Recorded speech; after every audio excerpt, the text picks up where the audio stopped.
প্রিয় দর্শক বন্ধু, আজকে ভারতীয় অনূর্ধ্ব 19 মহিলা দল বাংলাদেশের অনূর্ধ্ব 19 মহিলা দলকে 41 রানে পরাজিত করে জিতে নিল অনূর্ধ্ব 19 মহিলা এশিয়া কাপ।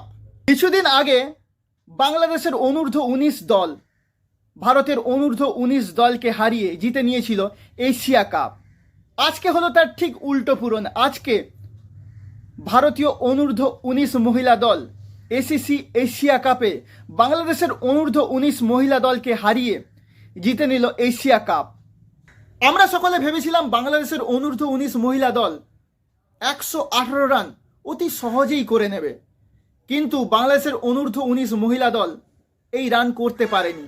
তারা মাত্র 18.3 ওভারে 76 রান করে অল আউট হয়ে যায় এবং ভারতীয় অনূর্ধ্ব 19 মহিলা দল শেষ পর্যন্ত 41 রানে এই ম্যাচটি জিতে যায় এবং সঙ্গে সঙ্গে তারা অনূর্ধ্ব 19 মহিলা এশিয়া কাপও জিতে নেয়।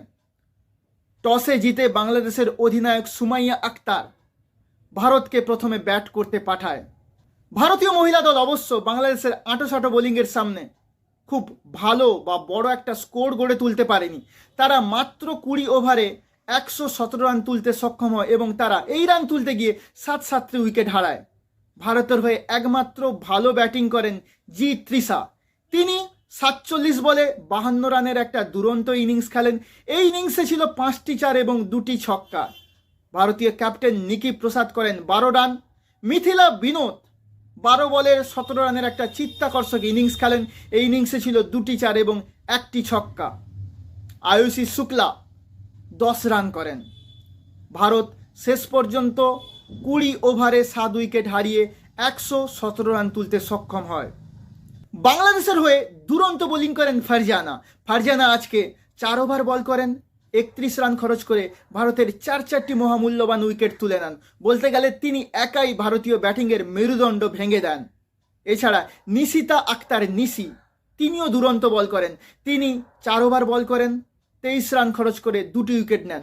হাবিবা নেন 1টি উইকেট। জিততে হলে বাংলাদেশকে করতে হবে মাত্র 118 রান, কিন্তু বাংলাদেশ শেষ পর্যন্ত এই 118 রান তুলতেও সক্ষম হয়নি। বাংলাদেশ 18.3 ওভারে মাত্র 76 রান করে অল আউট হয়ে যায়।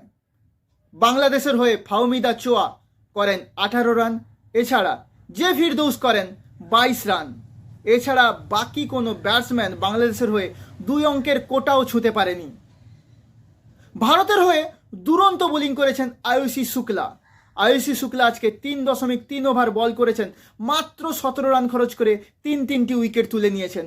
পারোনিকা আজকে 3 ওভার বল করেছেন, মাত্র 12 রান খরচ করে 2টি উইকেট নিয়েছেন। সোনম যাদব 4 ওভার বল করেছেন, মাত্র 13 রান খরচ করে 2 উইকেট তুলে নিয়েছেন। আয়ুষী, পারোনিকা, সোনম যাদবের দুরন্ত বোলিংয়ের সামনে বাংলাদেশের ব্যাটসম্যানেরা খোলস ছেড়ে বেরোতেই পারেনি। তারা একটার পর একটা উইকেট হারাতে থাকে। জসিদা নেন 1টা উইকেট। শেষ পর্যন্ত বাংলাদেশ 18.3 ওভারে মাত্র 76 রান তুলে অল আউট হয়ে যায় এবং তারা 41 রানে ভারতীয় অনূর্ধ্ব 19 মহিলা দলের কাছে হেরে যায় এবং তারা অনূর্ধ্ব 19 মহিলা এশিয়া কাপ জিততে ব্যর্থ হয়। ভারতীয় অনূর্ধ্ব 19 মহিলা দলকে অনেক শুভেচ্ছা। সঙ্গে সঙ্গে বাংলাদেশের অনূর্ধ্ব 19 মহিলা দলকেও অনেকখানি শুভেচ্ছা। তারা ফাইনালে গেছে এবং রানার্স আপ হয়েছে। আশা করি বাংলাদেশ অনূর্ধ্ব 19 দল ভবিষ্যতেও আরও অনেক ভালো ক্রিকেট উপহার দেবে। আমাদের আজকের এই ভিডিও যদি ভালো লেগে থাকে তাহলে কাইন্ডলি আমাদের এই চ্যানেলকে সাবস্ক্রাইব করবেন এবং আমাদের পাশে থাকবেন। সকলে ভীষণ ভালো থাকবেন।